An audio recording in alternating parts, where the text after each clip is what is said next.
आजच्या दिवसाला जेवढी प्रशासकीय कार्यालय आहेत, शासकीय कार्यालय आहेत, शाळा आहेत, काही सार्वजनिक संस्था आहेत किंवा अन्य काही सोसायटी असतील, या सगळ्यावर काही तर लोक आपल्या राहत्या घरावर सुद्धा झेंडावंदन करतात. ही अतिशय चांगली गोष्ट आहे.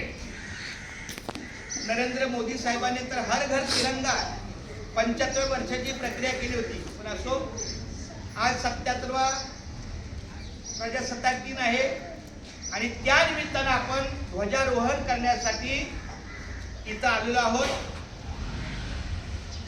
कोणत्या तरी सन्मान्य व्यक्तीच्या हातून आपल्याला ध्वजारोहण करायचं असतं दरवर्षी आपण.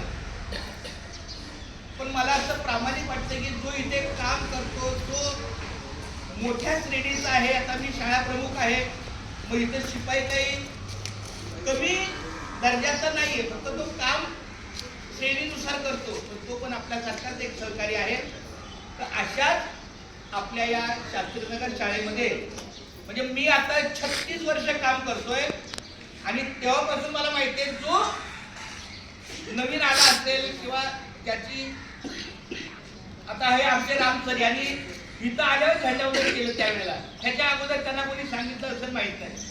तसं आपल्या या शास्त्रीनगर शाळेमध्ये माझ्या परिचयाचे असलेले गेल्या 3 वर्षापासून, 4 वर्षापासून, पण अजूनपर्यंत त्यांच्या हातून ध्वजारोहण म्हणजे झेंडावंदन झालं नाही.